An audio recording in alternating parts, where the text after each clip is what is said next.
Tonight, in the main event, we've got Mustache Mountain, that's Trent Seven and Tyler Bate, along with Pete Dunne, collectively British Strong Style. Versus Imperium, Fabian Eichner, Marcel Bartel, and the WWE United Kingdom Champion, Walter. Gentlemen, raise your beverages. This is NXT Party. Support, no DQ.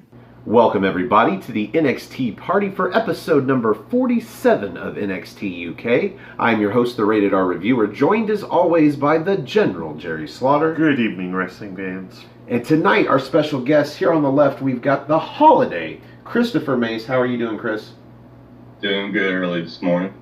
And Cindy, I know it's really late for you. Over here on the right, we've got 1/3 of the ladies of No DQ, the Duchess, Cindy G. How are you, Cindy?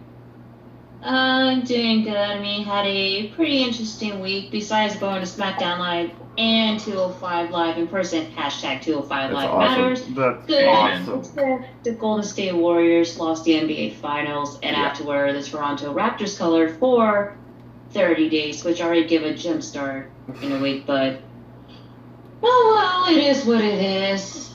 Taking a long sip of sadness. Maybe if we could get a Toronto Blue Jays win in the fall, that'll seal it for Canada. So tonight we have got a really rather pretty good episode of NXT UK. On paper, this doesn't seem to excite me other than the main event. That's why we led with the main event. But in practice, this was a really good episode. Well, we pretty much had the last night in Scotland tonight, or like the last hour of matches we got out of it. That's true. But to me, this is the antithesis of what we got with NXT this week, where it was a throwaway show. And on paper, it actually looked really good, but in practice, not so much. Yeah. Tonight we start off with a women's tag match. We've got Xia Brookside teaming with Isla Dawn against Jenny and Jazzy Gabbard. And who didn't go into this match assuming Jazzy Gabbard was not going to take a loss, at the very least? I was about to say, she already looked like she was going to destroy. So as the resident female on the panel tonight, Cindy, what did you think about this opening match? That match was quite interesting. I knew for a fact that Jenny and Jazzy's gonna win this match altogether. Mm-hmm. It was great seeing Jazzy Gabbard in the ring. I mean, the first time I actually heard about her was she was in Impact Wrestling briefly a couple years ago as the alpha female when she had that storyline between Velvet Sky and Chris Sabin, and then she had like a brief feud with Lady Tapa before she got released. She wrestled all over Europe, mainly in Germany, and then seeing her at the 2017 Mae Young Classic, it was pretty much like a breath of fresh air. She's like one of those top high strikers in the women's division. So I'm very happy that she finally got the opportunity. However, I know she's kind of partnering up with Jenny because that's kind of like her Jenny's bodyguard per se. Yeah. But you could tell that she's doing most of the work, and then with Jenny, she's like more demanding that all she did, like right towards the end of the match, is just destroy. Jenny pin, and that's it. But I can see like down the line, we're probably gonna see like a feud between both ladies, like a couple months down the line. But right now, this is like something fresh and something new. Yeah. So basically, this match starts off with Xia Brookside and Jenny. And this is where you see some actual wrestling. Yeah. And then Jenny, I think her arm starts to hurt her, so she goes to the corner and tags in Jazzy. And Jazzy comes in from this point on, it's basically the end of the match. Yeah. She beats on Xia, who tags in Isla Dawn. Hot tag, maybe. But didn't really help. I mean, I think Isla Dawn got a little bit of offense in, sort of, but Jazzy Gabbard, just finished this match. She hit a Dominator on Isla, but then Jenny insists on the tag in, and then comes in and gets the pin. 1, 2, 3. Chris, quick question. What the hell are we going to have to do to actually give a shit about Isla Dawn? I have no idea at this point. I mean, she's got cool I don't know what they're doing. she's got a cool entrance. She's got like this mystique and everything to her. Cool look. A cool look, but except for that robe or dress or whatever she was wearing tonight was straight from Interview with a Vampire. yeah, she looked like she raided. She looked like she raided one of their closets.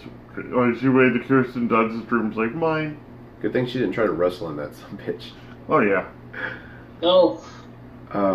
Yeah, this match ended pretty...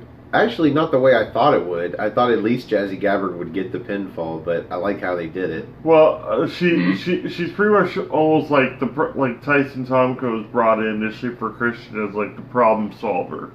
She's gonna be the muscle of the group, and after a while, she's gonna get sick of doing Jenny's bidding, and she's gonna strike out on her own. It's a tale as old as time when it comes to any kind of writing format for wrestling. My fear is, because who's Tyson Tomko really? I mean, Nobody. basically, my fear is that'll leave Isla Dawn looking more like Tyson T-Bone. Yeah. Yeah. Oh, Well, Lord. she's already in that boat. She's in that boat with no oars, going up a certain creek of excrement. So after this match, we get a promo/video package for Ligero, and they do these really great. So they interview the guy, and then they slash in a bunch of footage, and it's NXT, man. It's always good like that.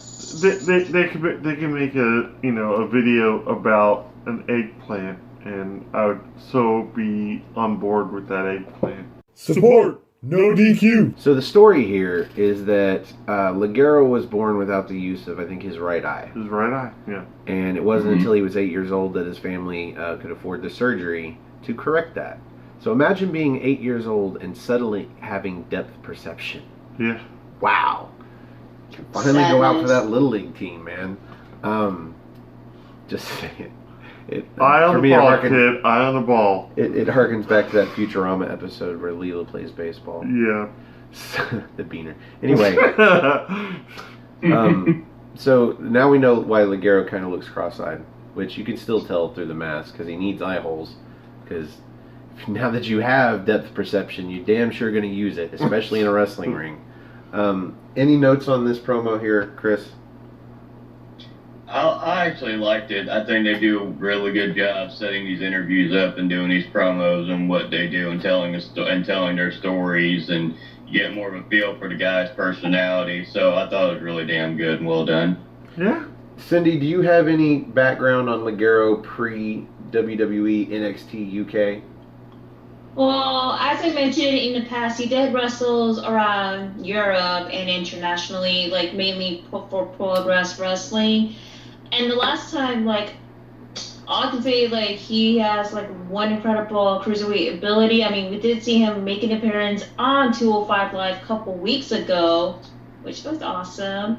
But that's all I can say so far. But with his promo, that is, like, pretty much a very new fact to my eye. Like, I really like how NXT UK is trying to introduce more talent with, like, a little bit for, like, a fun fact about each of the stars. So, hearing about Ligero's condition from years ago, it's kind of like, whoa, that was pretty unexpected. But it was really a good promo. Jerry? Well, my mentality is this. This is finally what we should have been getting, I think, weeks ago with these guys we've been seeing for, like, almost 50 episodes now. Some serious background. We're actually getting some background on how they got into wrestling biz, what makes it so important that they're around, how it's impacted their life in some way, shape, or form. What's so fucked up about this is you would think the prototype for this would be Eddie Dennis. He had 3 promos. Great promos. And they did all of that. Every bit of background that you need to make an opinion on this guy as a performer before he even got in the ring. We couldn't wait to see him, and then they started off strong and then totally dropped the ball because they had to put him in a no-win situation against Mastiff. Literally, no win. And now he's injured, and he got injured at the worst time. The best time to get injured is when you're on top, because when you come back, it's so much better. Yeah. But when you get injured at the very bottom, nobody remembers. Nope. So, no. At this point, he can pretty much disappear, I think, and nobody's gonna say a damn word about it. So now they're playing catch up with these kind of promos. Mm-hmm. It's like we couldn't or didn't do it before they debuted, but now that they've been around for 8 months, let's introduce these guys. So after this, we get an interview with Kenny Williams, I guess backstage. He's talking about Noam Dar. We're still no Amir Jordan, which we are very, very happy with. Yeah, but he did tag with Noam Dar, and they've known each other, I think he said like 10 or 15 years. Yep. So they want to know about him turning on Mark Andrews, and he's like, man, it really doesn't surprise me, but at the same time, I feel bad for Mark. Yeah. But that's about it. You know, just because we're friends doesn't mean I'm like, you know. It's I'm not writing any neat biography on him, okay? I don't know what to do think about Dylan. Why aren't you asking me about my injured former partner? Yeah, seriously. Like, I had one match with him, and I won 3 or 4, like, 3 matches straight with Amir Jordan. So maybe Amir Jordan comes back and he's pissed off that, like, they're asking him about Noam Dar instead of worrying about him and his injury. Yep. I buy into that. That'd This- actually be cool. This leads into an announcement, basically, that Kenny Williams is facing Cassius Ohno next week. Yeah. I don't know where that worked into the promo at all, or or the interview at all, but that is what we're getting next week. Let's put bets on this. Not bets, but let's predict this. Cindy, who you got, Kenny Williams or Cassius Ohno?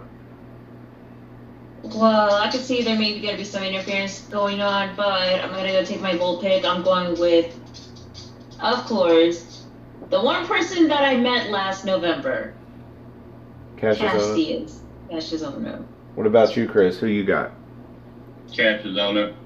Easy, Cassius Ohno. I'm going to go with Kenny Williams somehow. Mm-hmm. Yeah. I think what's going to happen is Kenny Williams is going to be on the way of beating him. Then Amir Jordan's going to come out there, distract him somehow, and then Cassius Ohno's going to pay up to victory. How many times have we seen Kenny Williams by himself? One-on-one. Very, very few. Twice. I think Kenny will, because that's my favorite part about his tag matches is when he gets the hot tag. Oh, anytime he gets the hot tag, it's a wonderful thing. Put him in the ring with just one guy. Let him have a singles match. I want to see Kenny Williams come out on top in a big way. I want to see him actually complete the drop kick to the outside, skin the cat, and then the fucking suicida. Well, that's the thing. I think The wrecking ball drop I think Cassius Ohno will either knock him out of the way or eat him. Like a bowl of Lucky Charms. Like a bowl of Kennywood. So after this, we get our second match of the night. Again, all 3 of these matches we knew were going to be on this card. I was just hoping for an extra non-advertised match, but I guess not. We've got Joseph Connors versus Ilya Dragunov. And this was all set up with one promo by Joseph Connors.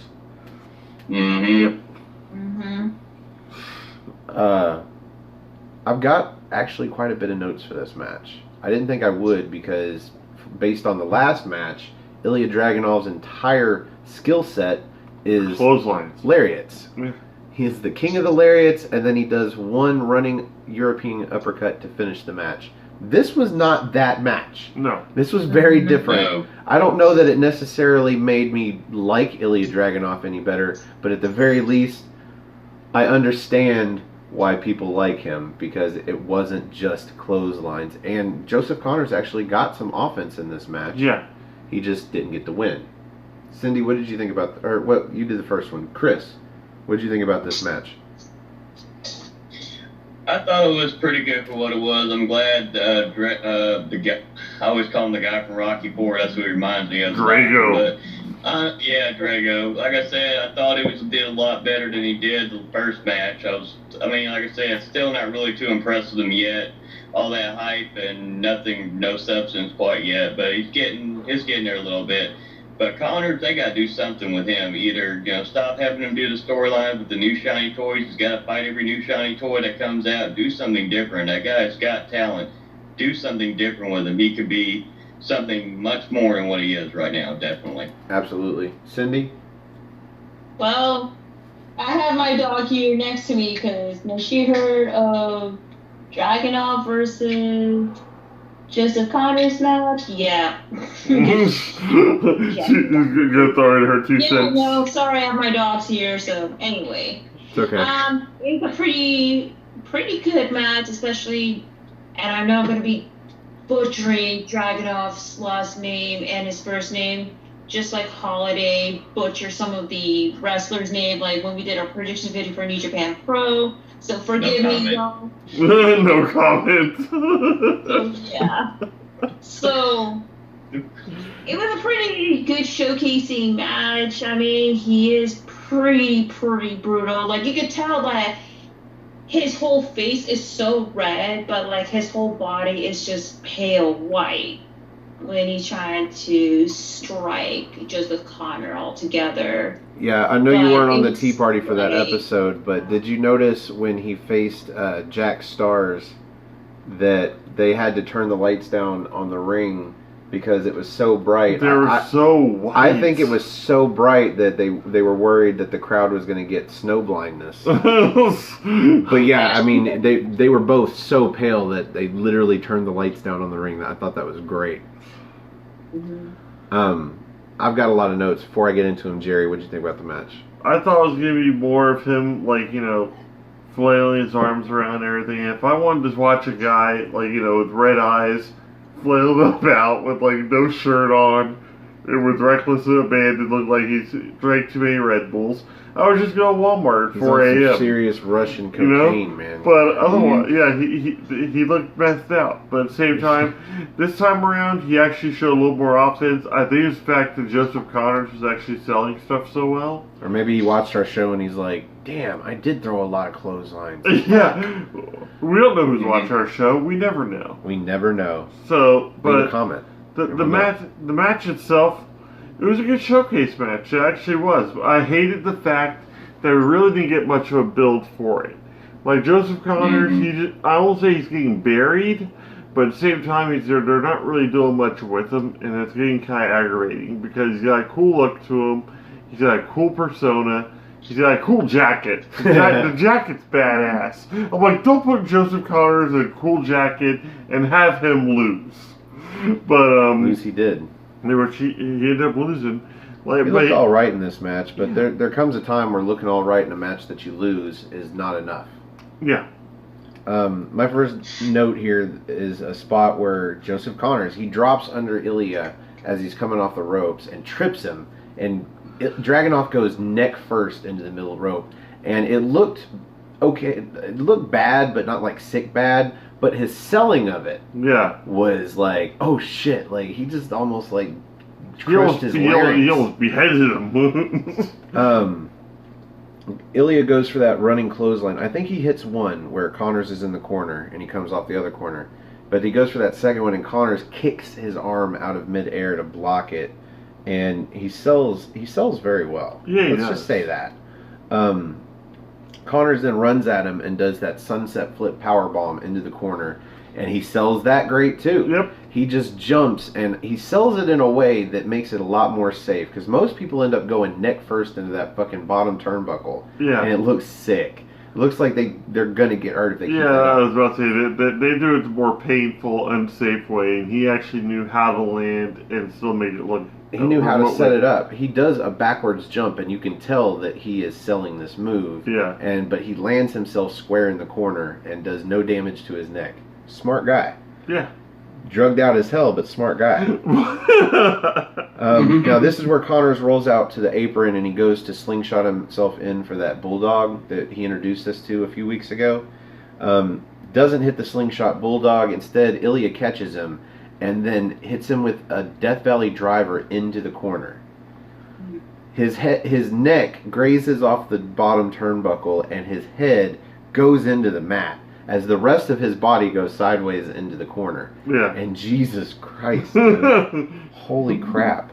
And then he trapped arm suplexes him, which is basically just... What was like a Tazplex?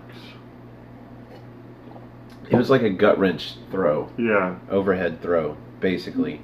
That's what they called it, though, a trapped arm suplex. And then he hits that torpedo European uppercut. He runs from the corner into a European uppercut, and I'm a little underwhelmed by his finishing move, but I guess it's not always the definition of a wrestler, his finishing move. But for a guy that's so coked out looking, this is kind of underwhelming as a finishing move. I like running at him. I'm always a fan of my favorite finishing move in video games is when you run at the dude and then do a either a high knee or a big boot to the face, because it always splits him open. Yeah. Well, like with him, I think if he does run it, make a run at somebody like that, maybe it should be almost like this, like really quick swinging neck breaker or something. I just don't think you come into NXT UK and use a European uppercut as your finisher. Because that European uppercut's going to get spread around through the whole fucking roster. Everybody's going to use it at some point. Yeah. Just like the super kick. Oh, just like the super kick. Just like the super kick, but it's still pretty protected. A lot of people get wins. And it'll be a move that they'll do a super kick and they don't even normally do a super kick, but they'll do one and they'll get a win out of it. Yes. So it may get spread around a lot, but it is pretty protected. The European uppercut is not. No. Unless you're coming off the top rope to do your own signature finishing move and Cesaro nails you with a European uppercut, chances are a European uppercut isn't going to win you the match. Yeah. That's my only criticism of that, but I think it's a pretty good criticism. It is. After this match, we get an interview with Toni Storm, and she's talking about Kaylee Ray. Lord. And she starts spouting off these catchphrases. Motley Crue, like titles. And if Kaylee Ray wants some Tony time, Jesus Christ, she's seriously still trying to get that to catch on. And the announcers are not helping. But she says it doesn't matter who it is because Goldie Gold and something. I don't know. She's gonna go home sweet. She's gonna go home sweet home with me, and like home sweet home. Motley Crue. Oh, stop. I'm on my way. I'm on my way. Karaoke, Toronto, me versus you.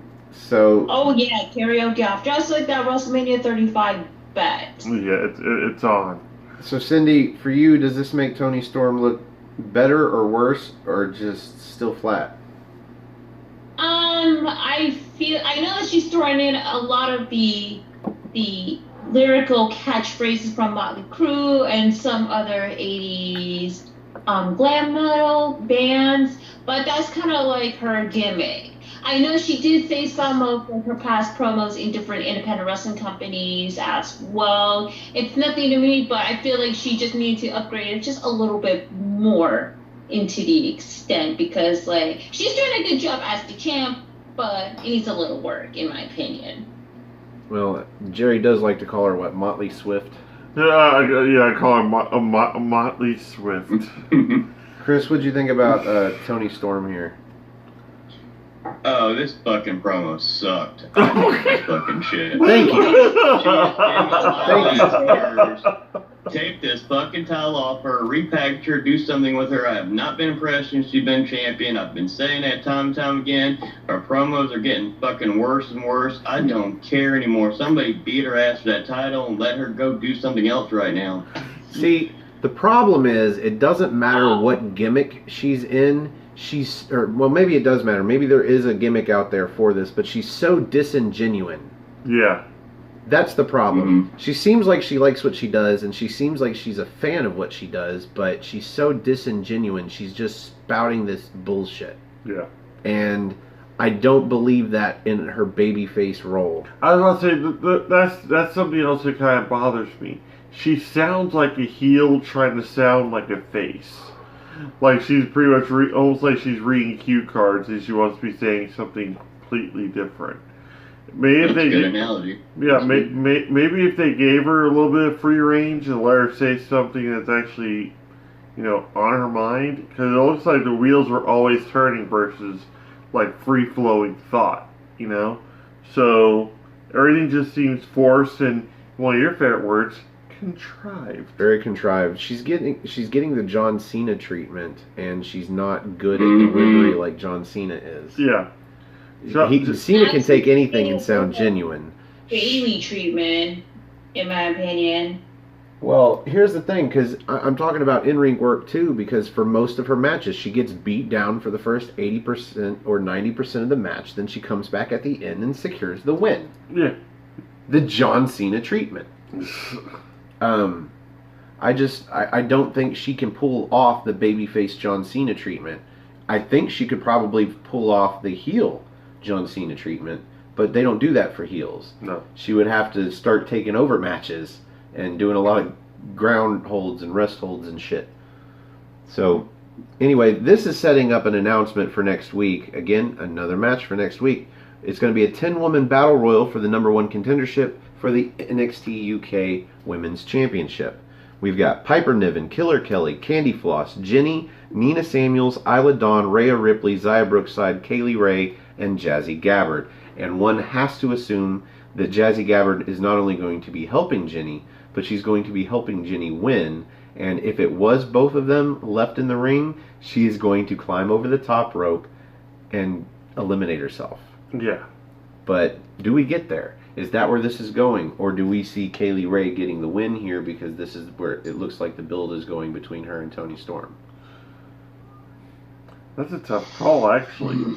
Mm-hmm. Because, like, you're also going to have Ripley in there, too. But I think... Yes. But you have, but Ripley and Piper Niven, I can actually see, like, clotheslining each other over the top rope and battling all the way to the back. Yeah. Or Ripley just running off, which will be one of the saddest things I think I've ever seen in my entire life. Please don't let that happen. Yeah. Yeah, don't do that. Who do you see coming away with the victory, Cindy? Shit, I'm gonna have to go with the obvious. I'm gonna have to go with Jenny, with the help from Jazzy Gabbard. I mean, like I said before, this whole like partnership, and I hate to say it, I feel that Jazzy is already becoming Jenny's bitch. Let's just say that. Yeah. So I think you're right. I think we'll see Jenny and Jazzy be the last two in. Jenny will order Jazzy to step over the top rope and eliminate herself. And then Kaylee Ray comes out from under the ring or out from like hiding where she never went over the top rope and never got eliminated. She comes in and eliminates Jenny. And Kaylee Ray goes on to face Toni Storm. Maybe in a month. Like, I don't think they're not going to hold off on it. I think it'll be the same night, or at least the night prior, that we get Travis Banks versus Walter, and then we'll get some build for the main events for Cargill after that. I think Cardiff is going to. Yeah. I think Cardiff is somehow going to end up being a rematch with Jenny, where we've got Jazzy Gabbard in her corner. So I'm thinking we see Kaylee Ray get the win here, and in a month, maybe 5 or 6 weeks time, we'll see on regular NXT UK television the championship defense. Yeah. And then, God help me, Toni Storm will keep the title. And then at NXT UK TakeOver Cardiff, I got to start now so I can say it right when it comes time. You've already got buried in Blackpool. Yeah, Blackpool was hard to say for a while. So, yes, it was. Card and lift. Easy. Just pronounce card and lift. Oh no, it was just a lot to say. NXT UK TakeOver Blackpool. It was just a lot to say. That's where I think that's probably where we see Jenny take the title. Yep, that would be the case with the help of Jazzy Gabbard. So after this, we get what they called the Travis Banks exclusive. What did they call it? It had a title. I don't even remember. That's how unmemorable this was.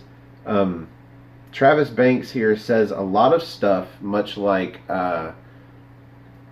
Zach Gibson says a lot of stuff. Yeah. Says a lot of stuff, goes nowhere with it. I did good, and then I got injured. And then I did good again, but then I got injured. But I'm doing good again, and I got a title shot, and it's happening soon. The end. Yeah, so I don't know. Do we go around the horn with this? Chris, what did you think about this? I didn't care about this either. Travis Banks, like I said, I wasn't impressed with him since I first started watching the show.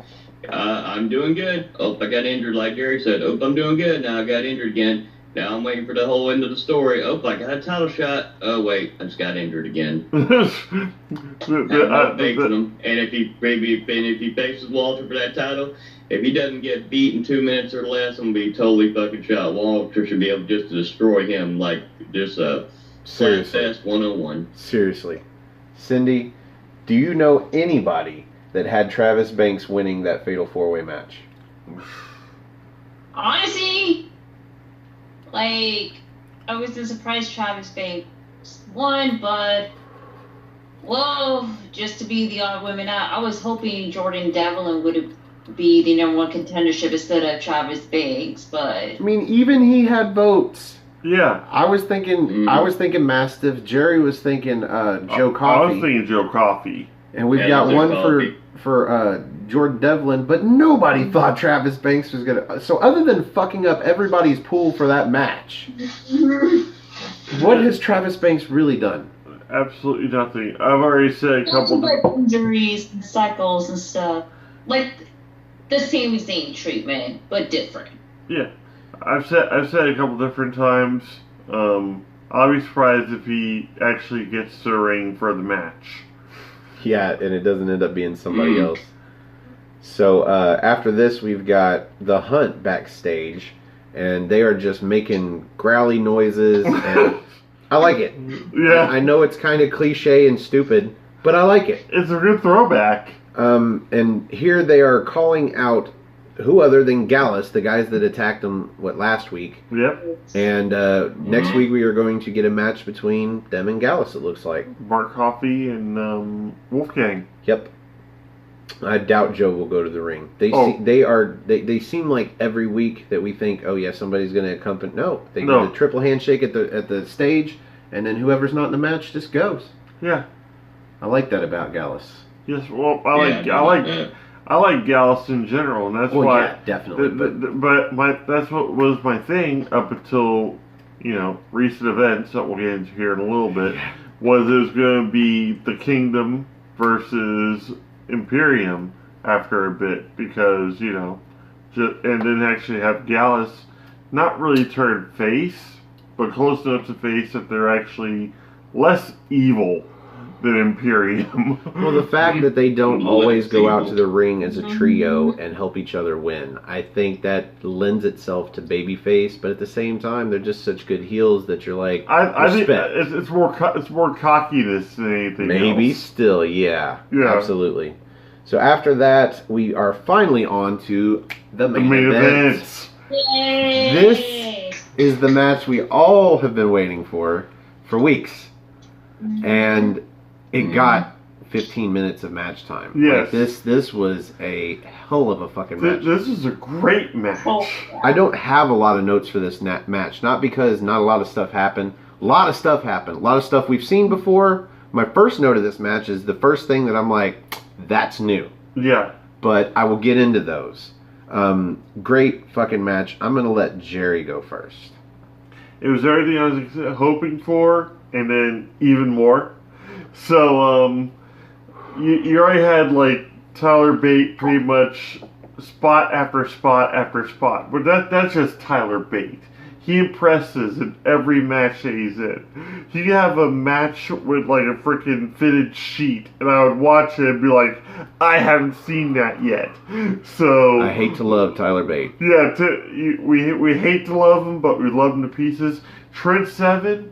God bless him. Usually he doesn't impress me in any matches, but he did a lot of great stuff in this match. He was in the match for probably more than anybody from his team. Mm-hmm. But I gotta say, at one point, Tyler Bate, impressive motherfucker, he basically was taking on all of Imperium by himself. One at a time, sometimes more than one at a time. Using that airplane spin to knock fucking Bartel out and through the ropes.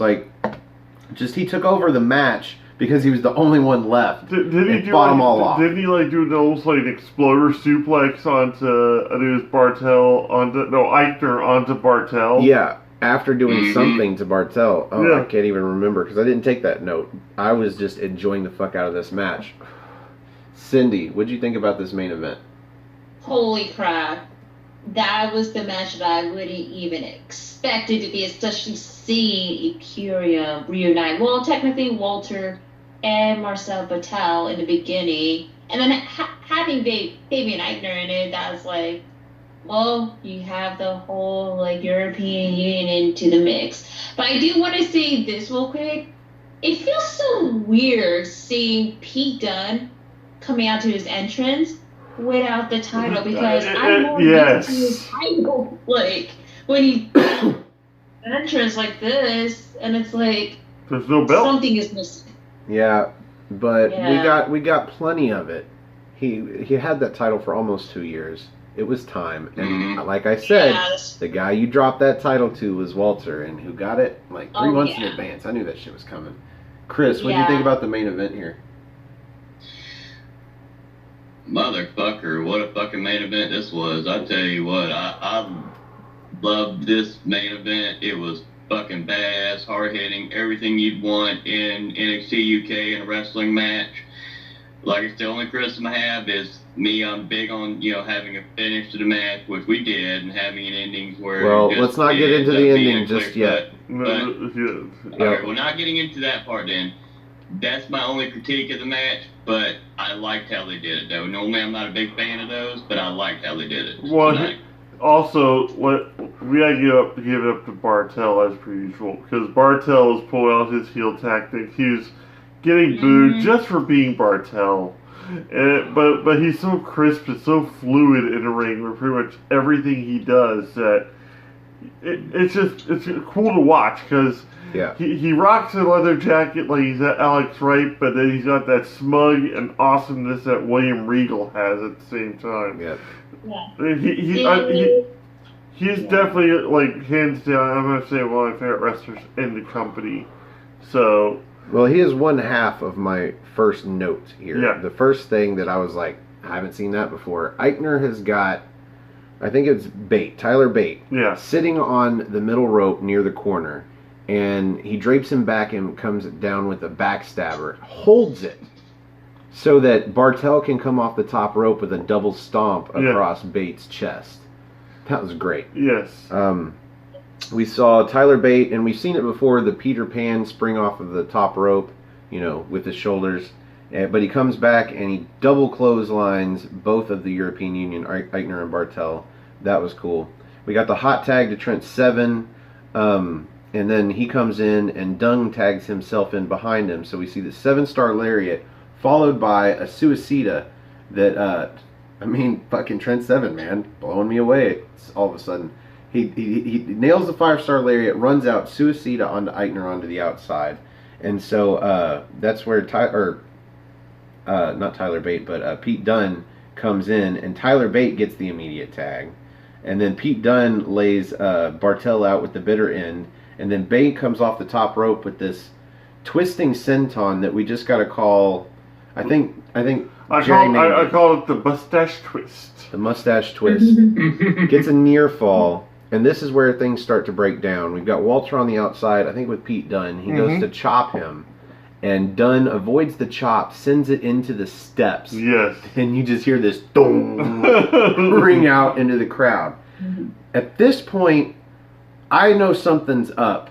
Because Jerry has made it a point to get me on camera and my reactions. And I'm like, alright, what the fuck is going to go on? Certainly, this match isn't ending like most 6-man tag matches end. And it doesn't. Somebody comes out from the stage, and you don't know who it is. They've got a hood on and a scarf over their face. And everybody starts getting distracted, and the ref gets through the ropes trying to tell whoever it is, you don't belong here, get out. And he gets knocked the fuck out of the ring by somebody. I think Bartel gets knocked into. Yeah, Bartel gets knocked into. And so the ref is out, and this masked stranger gets into the ring and starts staring down Tyler Bate. And I'm like, okay, so this guy wants Tyler Bate. Who hasn't been here in a minute? Eddie Dennis. Yeah. No, he's not tall enough to be Eddie Dennis. At this point, he's taking off the mask, and I'm like, all right, who's this guy? He's too short to be Eddie Dennis. No way. No way. No way. He's fucking fired. Fucking Wolf. Alexander Wolf. Like, so, okay, so the background here is that he technically quit WWE on social media. And I guess immediately afterwards, this thing got taped. This was like 2 months ago. I didn't know this show was 2 months old. Yeah. Me and Jerry were at OVW watching a live show when he found out, and for the last 2 months, everybody in the NXT team that has known about Alexander Wolf joining NXT UK and being part of Imperium has kept their mouth shut so that I could have a moment of wow. What made it even more wow is if you go back to one of our videos on Aftermatch, we were actually discussing with James Hebert who we would move around in our own superstar shakeup. And we said if Alexander Wolf hadn't left, we would shift him over to WWE or NXT UK. And sure enough, not even an hour after we wrapped, not even an hour, my phone was blowing up from Twitter, WWE.com, pretty much all this news about Alexander Wolf appearing in Glasgow, Scotland, in NXT UK, and I'm like, oh God. So immediately, Mr. No Spoilers over here, I had to make sure not to tell him what was going on. And that has been incredibly difficult. So Alexander Wolf nails Tyler Bate with a sit-out powerbomb, and a damn vicious one too. Was it Marcel Bartel gets the pinfall? Marcel Bartel gets pinned. 1, 2, 3. So Imperium gets the victory, and then we see Walter and Marcel Bartel and Fabian Eichner all standing in the ring, you know, with their arms behind their back, and they've got a spot open. Yep. Right next to Walter, and we have Alexander Wolf get in the ring, stand in the spot, and throw his arms back. Yep. And this is where the crowd just goes nuts with boos. Oh, yeah. Well, but it's great. The great thing about it is it seems like Bartel was the only one seemingly in on it. Bartel's the one laughing and everything. Well, at least Cindy just cheesing, she knows. But Bartel's just like over there laughing and smiling. Walter's like, did you set this up? Is this happening right now? and then Eichner, well, he's just happy to be there. Yeah, when they came out before the match, and the three of them are standing there, and you see Walter and you see Marcel Bartel on the left, and then Fabian Eichner's over here, and you can just see his face. He's got the stern face, you know. But you see his smile forming under it. Just you can see he's trying to hold back a smile. He's just so happy to be there. Like he never thought he'd be part of fucking ring comp. Yeah, pretty much. 2.0 Imperium. Pretty much what the cool thing also was the fact that the way they were standing is the way their names were on the Titantron as well. So that was just really cool. It's like, all right, that just got even better. I think they still have time to figure out the splitting silhouette where they stand in a straight line and you only see Walter in the front, and then you can have them split apart and the names up top come apart too. Oh, that'd be awesome. Or at least come out from behind the Imperium and just kind of like drop down, like really slowly with the music or something. But now it doesn't matter because you've got 4 of them. Yeah, so that's gonna be kind of difficult to set up. Or you could have all 4 of them kind of to the side, just going down by height. So you put Wolf right there at number 2, and you'd start with Walter, and then Wolf steps out, and then the next guy does, and then I think you could do that. That'd be cool with the names and everything. Yep. But I'm one of those guys, man. I'm always thinking about improving the little things. Mm-hmm. Anyway, that brings us to the end of the main event. Oh, we've got. I'm just saying, reuniting feels so good because Alexander Wolf was actually part of Ring Conf before he went to NXT. So. Yeah, so he's an OG. Yes. Walter and Marcel Bartel, that put a huge smile on my face. And plus, Ring Conf have their own T-shirt, which I technically shared on the Armbar Facebook group as well, which is just a picture of just Bartel, Walter, and Wolf reunited at last. Yep. So here on the NXT party, we like to rate the main event using good old-fashioned, not very much left, NXT. And it's contrived, but out of 5 spots of NXT, it's been so long, plus ladies first, yes. Cindy, why don't you go first? How many spots of tea do you rate this main event? This main event match was fantastic, to say at least. But it's not like in a high star caliber because of like, you know, you have like some good parts of the match and then you have some that's like, you know, somewhat questionable. But like towards the whole surprising of Alexander Wolf, it's like amazing. With that being said, I'm gonna give it 4 spots of tea. 4 spots of tea for Cindy. Chris Mace, where do you rate the main event? I'm gonna give it 4 1/4. I love the main event. I hate fucking finishes where somebody comes out late or some you know, I don't always like them finishes, but you know, we did get a clean. At the end of it all, we actually got a good finish to it, and it was well done. So that I'm gonna give it 4 1/4 cups. Jerry? With me, like I said, I already knew what was going on with everything that was going on. But at the same time, I'm one of those people that thoroughly believe just because the rabbit's in the hat the whole time doesn't mean I'm not going to sit through the magic show. And sure enough, that this match was just magical from start to finish for me. Lots of striking. Trent Seven was even like on fire in it, which is weird because usually he's like a cold potato. A sack of cold potatoes. And you've got Eichner and Bartel doing their tag moves and just very fluid tag action going on between everyone. The match itself was a clinic on how a 6-man tag should operate. And then for us to have the surprise finish with Alexander Wolf being introduced, it kind of gave you that NWO feel. Kind of like that surprise member that you're waiting for to show up and he finally appears and you're like, especially since it was Alexander Wolf, who we thought had left the company, which he theoretically had, but for a better one. We'll just say that right now. He's going to be a way better fit in NXT UK than he ever was in WWE, possibly even his time in Impact. So, for 5 spots of tea, I'm giving this a solid 4.5.